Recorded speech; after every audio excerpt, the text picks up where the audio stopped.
नमस्कार। इस चैनल के द्वारा बीएड शिक्षकों के ब्रिज कोर्स को ध्यान में रखते हुए इंपॉर्टेंट स्टडी मटेरियल्स एवं रेगुलर क्लासेज आपको प्रोवाइड की जाती हैं। आप सभी जानते हैं अगली बार एनआईओएस ने 6 मुख्य कोर्स डिसाइड किए हैं जिसकी परीक्षा आपको ब्रिज कोर्स में देनी है। इसमें कोर्स 1 में आपको बाल विकास का अध्ययन करना है। कोर्स 2 में राष्ट्रीय पाठ्यचर्या जो हाल ही में न्यू एजुकेशन पॉलिसी गवर्नमेंट के द्वारा लाई गई है और उसी के आधार पर जो एनसीएफ 2022 का फंडामेंटल स्टेज का और स्कूल एजुकेशन, इन तीनों चीज़ों का अध्ययन आपको विस्तृत रूप में करना है। ध्यान दीजिएगा, अध्ययन का केंद्र हमारा जो प्राइमरी क्लासेज हैं कक्षा 1 से 5 तक और अब जो नई जोड़ी गई हैं प्री प्राइमरी क्लासेज, इसको आधार बनाते हुए हमें अध्ययन करना है।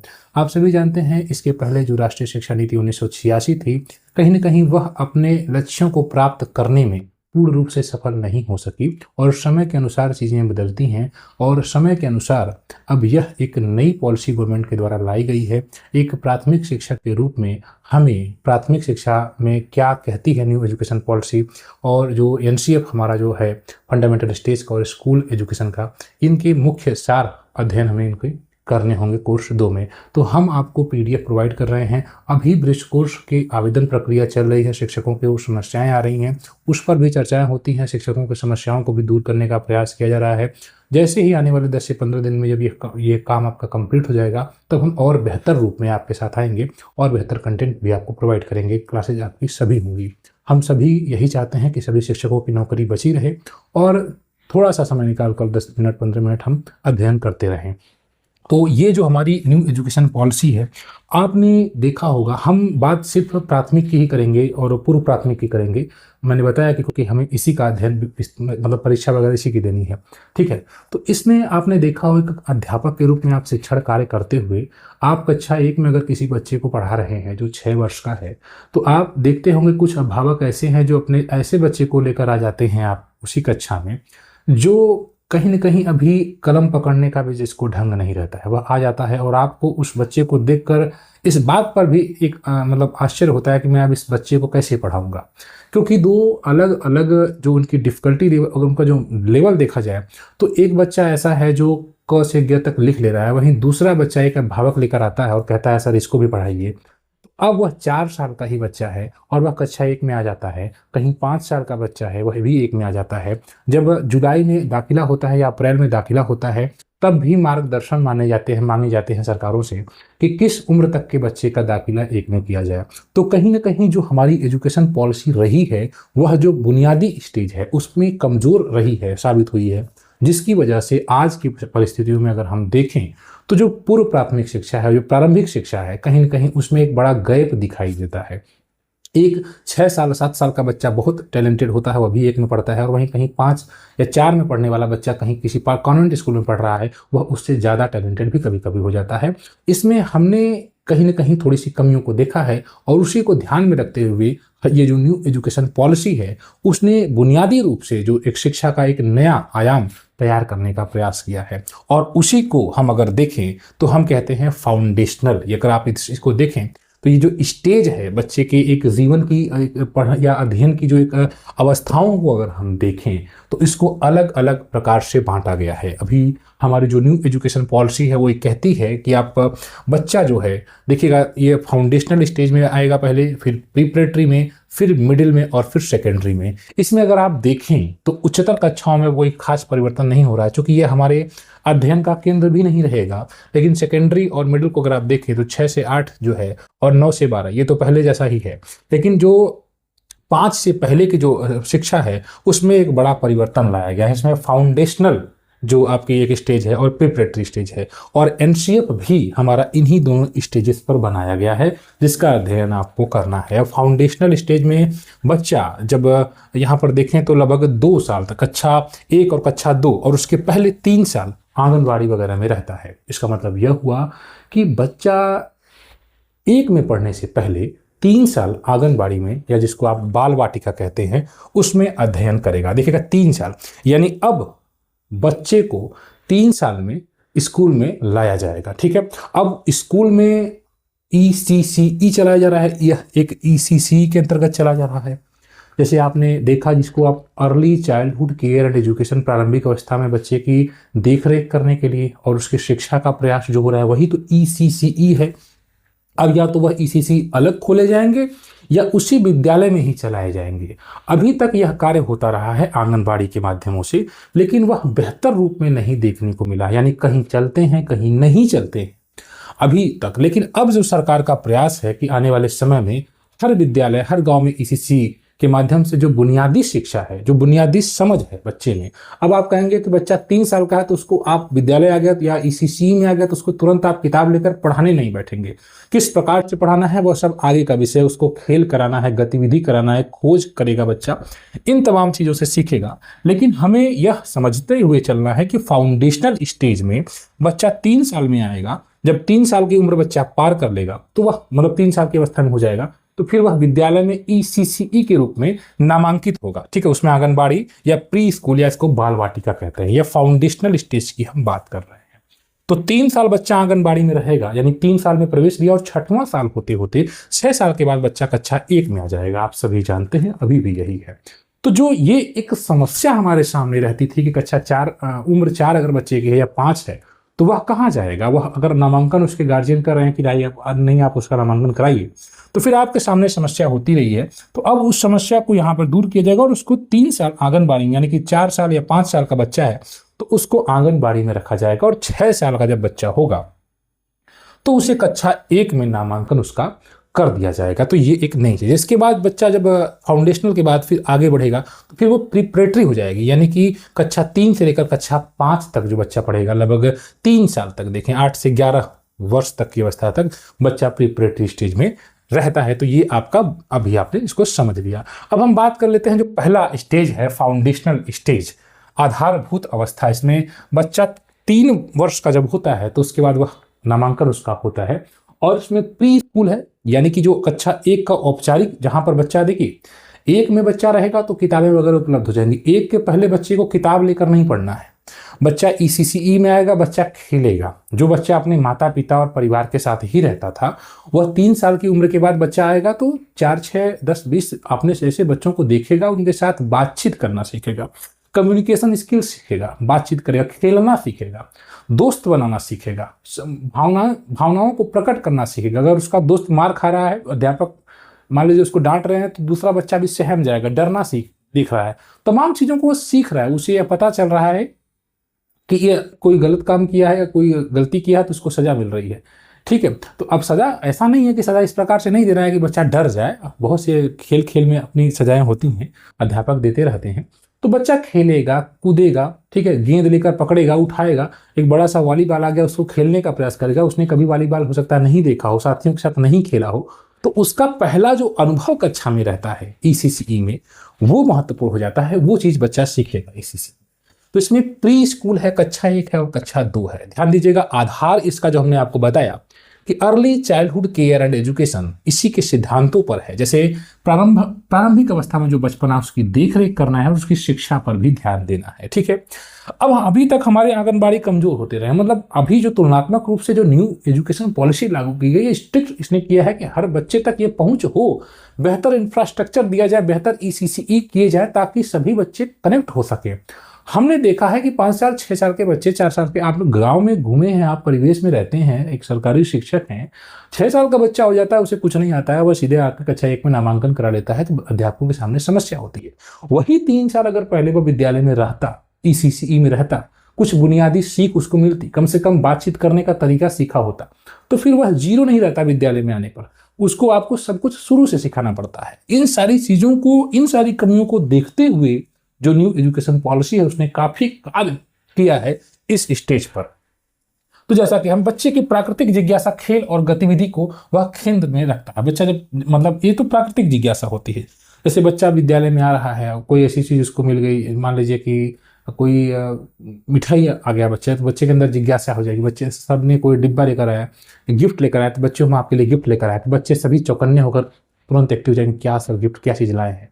तो बच्चों के अंदर एक उत्सुकता होती है बहुत ज़्यादा किसी चीज़ को लेकर। अगर एक गेंद आ गई, सर ने एक गेंद लाए या बैट लेकर आ जाए, तो सारे बच्चे उसको लेकर उसी के प्रति एक्टिव हो जाते हैं, उसको खेलने का, पाने का प्रयास करते हैं, क्योंकि उनको, उनका प्रयास यही रहता है कि इसको मतलब अपने से, मतलब उसमें जुड़ा हो, वो उनकी जिज्ञासा होती है प्राकृतिक। ठीक है, कोई नए सर आए हैं तो उनको लेकर बच्चे बहुत जिज्ञासा उनकी रहती है कि सर क्या चीज़ लेकर आए हैं या कौन से सर आए हैं।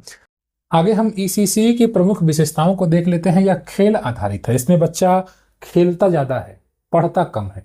ठीक है, पढ़ेगा जब वह 1 में जाएगा, धीरे धीरे उसको किताबी ज्ञान, किताबों से उसको जुड़ाव होगा, लेकिन उसके पहले बच्चा विद्यालय समझ लीजिए खेलने ही आता है ईसीसीई में। ठीक है, तो यहाँ पर खेल आधारित, जैसे अध्यापक एक गेंद दे देते हैं, बच्चे खेलते हैं, कूदते हैं, इससे बच्चों का शारीरिक विकास होता है।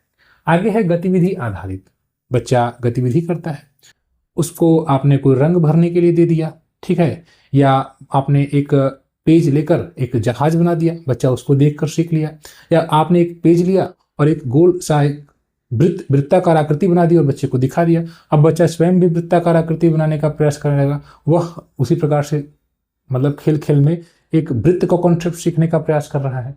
तो अब हमारे सर जी ने एक बच्चे को बता दिया कि इस प्रकार से जहाज बनता है, अगले दिन सारे बच्चे जहाज बना डाले पूरी कॉपी को फाड़कर। तो बच्चे गतिविधि करते हैं और उसके माध्यम से बच्चे एंजॉय करते हैं, सीखते हैं।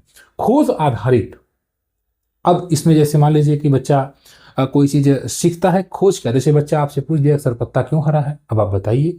अगर बच्चा रंग को जान रहा है, समझ रहा है, तो सूर्य पूरब में क्यों उग रहा है, उसके बारे में बच्चा सोच सकता है। सूर्य उधर क्यों है, इधर क्यों नहीं है, रात दिन में तारे सर क्यों नहीं दिखते हैं। तो बच्चा तमाम प्रकार से चीज़ों को, एक चींटी को जाते हुए देख रहा है बच्चा, उसको पकड़ने का प्रयास करता है, उसके बिल जहाँ जाती है उसमें घुसने का, मतलब उसमें हाथ डालने का प्रयास करता है, पकड़ के खींचने का प्रयास करता है। जब उसको काट लेती है तब उसको समझ में आता है कि नहीं, इसको जो है पकड़ने में नुकसान हो सकता है मेरा। तो बच्चा सीखता है, खोज के आधार पर सीखता है। बहुस्तरीय और लचीला पाठ्यक्रम है, इसमें हर बच्चे की सीखने की गति एक जैसी नहीं होती है।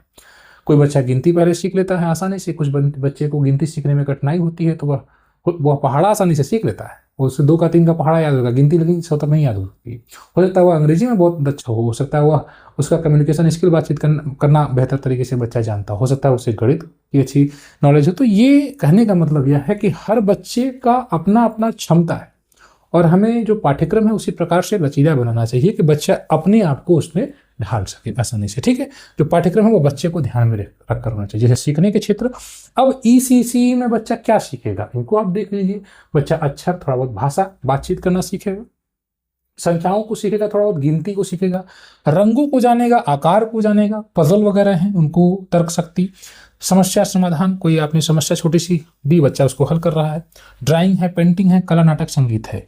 इन सारी चीज़ों को आप देखेंगे और अगर इसके बाद देखिए सामाजिक गुण भी सीखेगा, व्यवहार। जब बच्चा अपने जैसे 4-6 बच्चों के साथ, 10 बच्चों के साथ बैठता है, बातचीत करता है, अध्यापक से बात करता है, ईसीसी एजुकेटर से बात करता है, तो वह उसका व्यवहार धीरे धीरे, मतलब बातचीत करने का तरीका सीखता है। हो सकता है पहले दिन वह अच्छे से ना बात कर पाए, लेकिन जैसे जैसे वह समय अपना बिताएगा, उसे बातचीत करने का तरीका आएगा, अपने माता पिता को छोड़कर विद्यालय में कैसे रहते हैं वो चीज़ सीखेगा। तो जो भावनात्मक लगाव रहता है वो थोड़ा सा दूरी, एक बेहतर समाज में, मतलब अपने आप को बेहतर बनाने के लिए यह भी जरूरी है कि आप परिवार से दूर रहें। ऐसा नहीं है कि आप हमेशा परिवार के साथ ही रहें। तो बच्चा एक सामाजिक गुण भी सीख रहा है कि अपने दोस्तों के साथ सीख रहा है, अपने माता पिता से दूरी होकर अपने आप में एक धैर्य की भावना सीख रहा है, धीरज बच्चा रखना सीख रहा है। एक समय ऐसा होता है जब बच्चा अपने माँ बाप से एक सेकंड के लिए भी दूर नहीं होना चाहता है। माता जी उसको गोद में लिए रहती हैं और जैसे उतार देती हैं वो रोने लगता है। लेकिन जैसे जैसे बच्चा बड़ा होता है तो फिर धीरे धीरे वह अपने आप को समाज के नियमों के हिसाब से डालने का प्रयास करता है। तो उसमें सामाजिक गुण बच्चा सीखता है, व्यवहार है, स्वच्छता अपनाता है, सहयोग और नैतिक गुणों को भी सीखता है। कोई एक बच्चे को कोई समस्या हो रही तो दूसरा बच्चा भी उसका मदद करने का प्रयास कर रहा है, तो नैतिकता की भावना भी सीखता है। तो इस प्रकार से ये सारी चीज़ें हैं और इसको देखकर आप देखेंगे और समझेंगे तो आप ये कहेंगे कि यह तो बहुविषयक है, यानी किसी एक चीज़ पर नहीं फोकस किया जा रहा है। ईसीसी में सभी बच्चे का सर्वांगीण विकास हो रहा है, ये जो है हमें समझना है।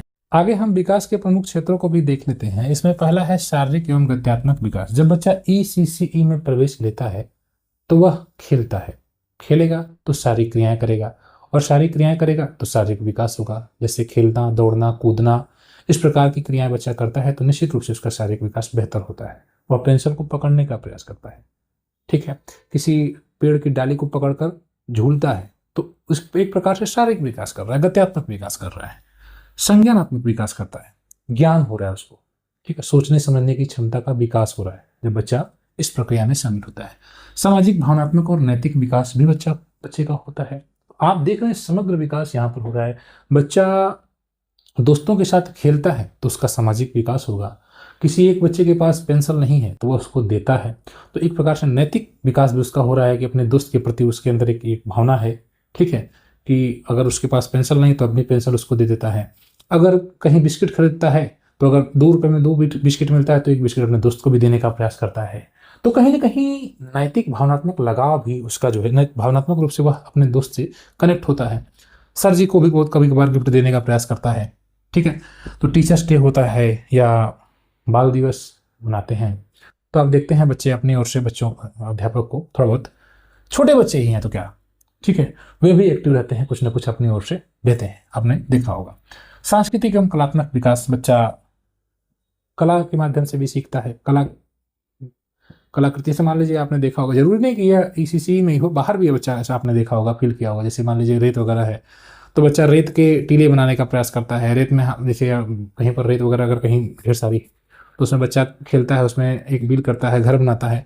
तो एक प्रकार से अपनी क्रिएटिविटी बच्चा दिखाता है ना। लेकिन विद्यालय में अगर ईसीसी के परिपेक्ष में देखा जाए तो सांस्कृतिक एवं कलात्मक विकास में क्या है, बच्चा जब 15 अगस्त आता है तो प्रोग्राम में भाग लेने का प्रयास करता है। बहुत छोटा सा बच्चा है, 5 साल का ये बच्चा, लेकिन फिर भी वो अन्य बच्चों को देखता है और उनके साथ एक प्रकार से सांस्कृतिक कार्यक्रमों में भाग लेने का प्रयास करता है। ठीक है, तो सांस्कृतिक एवं कलात्मक विकास भी होता है। भाषा का विकास होता है, साक्षरता एवं संख्यात्मक विकास भी होता है। थोड़ा बहुत बच्चा बातचीत करने सीखता है, जो बुनियादी बातचीत करने का तरीका है, संख्याएं हैं थोड़ी बहुत उनका ज्ञान होता है और साक्षरता बच्चे की होती है। ठीक है, तो इस प्रकार से बच्चे का विकास होता है। हम पाठ्यचर्या संरचना को देखें, करिकुलम स्ट्रक्चर को देखें तो ये पूरा का पूरा जो पंचकोशीय विकास है उसकी कल्पना से प्रेरित है। पंचकोशीय विकास को हम आगे मतलब अगले टॉपिक में कवर करेंगे, ये क्या चीज़ होता है। ठीक है, अगर हम कंटेंट को देखें, विषय वस्तु, तो देखिए कक्षा 1 से पहले पाठ्य पुस्तक नहीं। ठीक है, 1 के बाद बच्चे को किताब वगैरह मिलेगी, लेकिन 1 से पहले बच्चे को पाठ्य पुस्तक नहीं है। मुख्य सामग्री क्या है, खिलौने हैं, पजल है, मैनिपुलेटिक्स है, कक्षा व बाहर का भौतिक अन्वेषण है। बाद के वर्षों में जैसे जैसे बच्चा बड़ा होगा तो वर्कशीट का प्रयोग किया जाएगा, कम प्रयोग किया जाएगा। बाल साहित्य है, भाषा विकास का प्रमुख क्षेत्र है। ठीक है, तो इस प्रकार से आपने देखा कि इन सारी चीज़ों पर जो है फोकस किया गया है। शिक्षण विधियाँ क्या है, खेल आधारित। आप इस चीज़ को समझ लीजिएगा कि अब प्री प्राइमरी में ये पूरा का पूरा जो गतिविधि आधारित है, खेल आधारित ही है, खोज आधारित ही है। तो आप बच्चे को जितना अधिक से अधिक खेल कराएंगे, बच्चा मतलब समझ लीजिए कि हमारे परीक्षा के लिए यह महत्वपूर्ण चीज़ है, खेल आधारित हर जगह आएगा। ठीक है, शिक्षक बच्चे के बीच स्नेहपूर्ण संबंध होना चाहिए। शिक्षण विधि किस प्रकार से होनी चाहिए, मतलब पढ़ाने का तरीका किस प्रकार से होना चाहिए। ऐसा वो माहौल एक समय जब हम लोग छोटे रहते थे, मतलब छोटे थे, बच्चे के रूप में रहते थे, तो उस दौरान हम लोगों के मन में जो डर था ना अध्यापक से कि सर जी हैं, मारने लगेंगे, पीटने लगेंगे, इसमें बहुत एक बड़ा परिवर्तन हुआ है धीरे धीरे वक्त के साथ साथ। अब कोई आप किसी बच्चे को पीट नहीं सकता है, अगर पीट देगा तो आप भावक भी आ जाएंगे, उससे पहले सरकार ही ऑब्जेक्शन कर देगी कैसे पीट दिए। तो कहीं ना कहीं ये जो एक प्रकार से शारीरिक जो है उत्पीड़न की कैटेगरी में आ जाएगा। तो ये सारी चीज़ें नहीं हो सकती हैं। तो इससे बेहतर है कि बच्चे के साथ अध्यापक का मधुर संबंध हो, क्योंकि वो चीज़ नहीं हो सकता तो ये होना चाहिए। तो इसमें क्या है, स्नेहपूर्ण संबंध है, व्यक्तिगत व समूह कार्य का संतुलन है। FLN प्रोग्राम है, आप जानते हैं, फाउंडेशनल लिटरेसी एंड न्यूमरेसी, जो बुनियादी समझ है। आगे हम इसको FLN को अलग से भी देखेंगे, लेकिन FLN है जो मतलब कि एक बच्चा है कक्षा 1 में पढ़ रहा है तो क्या चीज़ उसको आनी चाहिए। ठीक है, हिंदी में क्या आनी चाहिए, मुख्य रूप से भाषा है और एक गणित है। तो बुनियादी समझ, ठीक है, बच्चा अगर कहीं जा रहा है तो 5 रुपये में अगर उसको एक समोसा मिल रहा है तो 2 समोसा कितने का मिलेगा, कम से कम उसको इतनी समझ होनी चाहिए एक निश्चित आयु के अनुसार। ठीक है, आगे अभ्यास है, दोहराव है, स्वयं सीखने के अवसर बच्चे को दिए जाने चाहिए। मूल्यांकन किस प्रकार से होना चाहिए, औपचारिक परीक्षा नहीं होनी चाहिए, जो अब तक होती रही है, परीक्षाएं देते हैं, बच्चों के मन में भय भी हो जाता है। तो बच्चे का औपचारिक परीक्षा नहीं होगी, मुख्यतः शिक्षक द्वारा अवलोकन होगा और वर्कशीट से प्रगति का उसका आकलन किया जाएगा। ठीक है, और कक्षा व्यवस्था को अगर हम देख लें तो बच्चों की मुक्त गतिशीलता रहेगी, जिज्ञासा और अन्वेषण को बढ़ावा देने वाली व्यवस्था रहेगी कक्षा में। ठीक है, यानी कि बच्चा बातचीत करे, जिज्ञासु हो, किसी चीज़ को लेकर बातचीत होने, संवाद हो। ठीक है, और शिक्षक की भूमिका यह है कि एक ही शिक्षक सभी क्षेत्रों को पढ़ाता है। ठीक है, अब इसमें शिक्षक की भूमिका यही है कि कोई शिक्षक ये नहीं कहेंगे नहीं मैं ये नहीं पढ़ा सकता। अब आप ये नहीं कह सकते कि संस्कृत है, संस्कृत मेरी विषय नहीं है, अंग्रेजी मेरी विषय है तो मैं अंग्रेजी ही पढ़ूंगा या पढ़ाऊंगा। तो यही चीज़ तो है। ठीक, तो इसमें एक ही शिक्षक सभी क्षेत्रों को पढ़ाता है। शिक्षक और छात्र अनुपात कम करने का प्रयास किया जाता है, मतलब कि कम छात्रों पर शिक्षक अधिक हो, ये कहने का मतलब है। व्यक्तिगत ध्यान भी आवश्यक है। अगर कोई बच्चा विशेष आवश्यकता वाला है या कोई ऐसा बच्चा है जिसको विशेष ध्यान की जरूरत है, जिसको लर्निंग डिसेबिलिटी है, ठीक है, सीखने में या खेलने में थोड़ी समस्या हो रही है, तो अध्यापक उसको विशेष ध्यान दे, यह भी एक शिक्षक की भूमिका होनी चाहिए। तो फाउंडेशनल स्टेज का उद्देश्य क्या है, आप इस चीज़ को समझ रहे होंगे कि सबसे बड़ा उद्देश्य तो यही है कि जब हमारे सामने वो सारे बच्चे एक साथ ना आ जाएं जिनको जो मतलब एक बच्चा ऐसा है जो बहुत बेहतर है पढ़ने में, जो अच्छा तरीके से लिख लेता है, पढ़ लेता है, कक्षा एक का सामान्य बच्चा है, एक ऐसा बच्चा है जिसने कभी कलम पकड़ा ही नहीं है, पेंसिल पकड़ा ही नहीं है, वो आपके सामने आ गया, उसको पढ़ाना है, दोनों बच्चों को एक साथ कैसे पढ़ा पाएंगे? तो ये जो गैप है ना, ये बीच का एक जो गैप है, इस गैप को भरने के लिए ये 3 साल जो आपका प्रोग्राम चल रहा है वो इस गैप को दूर कर देगा। घर और स्कूल के बीच सेतु बनाए, ठीक है? क्योंकि विद्यालय आने से पहले बच्चा जो रेगुलर कक्षा 1 में पढ़ रहा है उससे पहले बच्चा अगर ये सारी चीज़ों को सीख लेगा, दोस्त बनाना सीख लेगा, 4-6 बच्चों के साथ 10 बच्चों के साथ खेलना सीख लेगा, सामाजिकता की भावना सीख लेगा, बातचीत करने का तरीका सीख लेगा, कम्युनिकेशन स्किल कैसे बोलचाल मतलब होती है, ये शिक्षक के लिए, उस बच्चे के लिए, सबके लिए बेहतर होगा, ताकि वह अन्य बच्चों के साथ जब वो कक्षा 1 में आएगा तो अपने आप को फिर बिल्कुल नया ना महसूस करे। ठीक, तो घर और स्कूल के बीच सेतु बनाना, foundational literacy and numeracy FLN विकसित करना, यानी कि बुनियादी समझ गणित की भाषा की, और सीखने के प्रति बच्चे का सकारात्मक, जो बच्चे का अंदर डर होता है ना, जब बच्चा कक्षा 1 में आता है और उसको डर लगता है कि मैं स्कूल से आते ही भागने का प्रयास करता है, उस डर को भी खत्म करने का प्रयास, क्योंकि बच्चा पहले अगर धीरे धीरे अगर ईसीसी में बैठा रहेगा तो कहीं ना कहीं वह विद्यालय में बैठना सीख चुका होगा माँ बाप को छोड़कर। नहीं तो पहले अब 1 में आएगा बच्चा तो 2 घंटे पढ़ के फिर भागने लगेगा, या वो गेट पर से ही भागने लगेगा, माता पिता को जबरदस्ती चलो पढ़ना है, अब बच्चा पढ़ना नहीं चाहता है। तो ये सीखने के प्रति बच्चा सकारात्मक दृष्टिकोण बनाए, यह भी आवश्यक है। फिलहाल इस वीडियो में इतना ही रखते हैं, आगे हम जो प्रिपरेटरी स्टेज है उसको सेकेंड वीडियो में हम कवर कर लेंगे। अगर आप ब्रिज कोर्स की तैयारी करते हैं तो इस चैनल को सब्सक्राइब करें, सटीक जानकारी, बेहतर कंटेंट आपको देंगे। धन्यवाद।